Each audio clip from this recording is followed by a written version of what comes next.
Hey all, welcome to my channel Payal gala.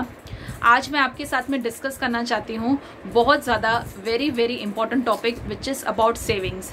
So before I begin the topic saving, मुझे discuss करना है money के ऊपर। So money is very important in life.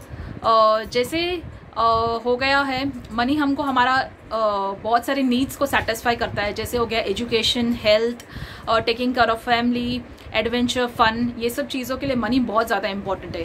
तो जिस तरीके से मनी इंपॉर्टेंट है उसी तरीके से सेविंग्स उससे भी ज़्यादा ज़रूरी है।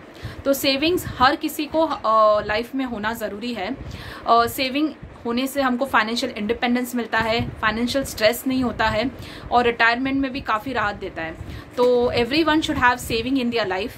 अब जैसे सेविंग्स बहुत लोगों के लिए ये है कि जैसे पूरा मंथ का एक्सपेंस खत्म होने के बाद में जो अमाउंट बचा है उसको वो लोग सेविंग्स कहते हैं, बट वैसा नहीं करना है।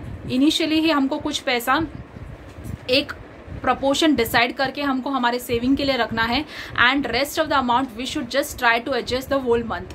और हमारे कहीं पे ज़्यादा जहाँ एक्सपेंडिचर हो रहा है उसको कट शॉर्ट करने का ट्राई करना है। जस्ट फॉर एग्जांपल देखिए, अगर हम कहीं होटल में खाना खाने गए हैं बाहर, तो हमारे पास दो ऑप्शंस अवेलेबल होते हैं, एसी और नॉन एसी।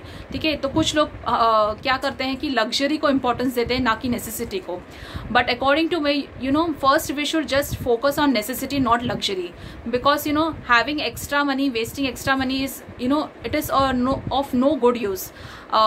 अगर आपके पास ज़्यादा पैसा है तो that is not necessary you should just waste the money. You should have savings. Okay, so everything come for a good cause. If you have extra, then please do charity, do help the needy people out there and have savings. Okay, so we should focus on necessity, not on luxury. Now there are different options available for savings, like first is savings रखने का मतलब ये नहीं है, कुछ लोग बोलते हैं कि it is a bad idea, क्योंकि जब जैसे इन्फ्लेशन होता है तो ऐसा लगता है कि जैसे सेविंग्स में हमको इतना इंटरेस्ट नहीं मिल रहा है, तो लोगों को लगता है कि एक इन्फ्लेशन एक लेवल तक आने के बाद में क्या होगा करके, वो अमाउंट तो वैसे का वैसे ही रहेगा। तो you are having different options, right? You should just put your money where there is a good return. Okay, so first is putting that money is saving, that is one idea, and second is you can just open a fixed deposit, FD open कर सकते हैं, where there is no risk factor and you will get the returns according to the interest available. Next option is gold. Gold is also very important, very nice way of just saving your money where you will get the returns. And third is you can go for mutual fund where there is low risk and low returns. And last you can go for share market where there are risk and there are good returns. So where there is high risk in share market. So there are different options available.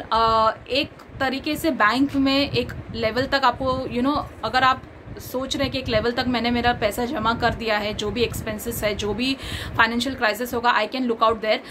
उसके बाद अगर health के education के लिए हो गया है, then you should just try to see कि आपका पैसा कहाँ ऐसा इन्वेस्ट करना है where you will get the good returns. तो जैसे लास्ट ईयर कोरोना हुआ था, डेफिनेटली बहुत लोगों ने फाइनेंशियल क्राइसिस फेस किया है। So during that time savings ही हमको काम आया है। तो सेविंग्स होना बहुत ज़रूरी है लाइफ में। So please everyone see to it that every month you try to save some amount of money and do help the needy people out there. I hope मेरा ये वीडियो आपको बहुत अच्छा लगा होगा सेविंग्स के ऊपर। So please do savings and stay healthy, stay fit and fine, and do share and subscribe, and please do like my channel. Till then, bye.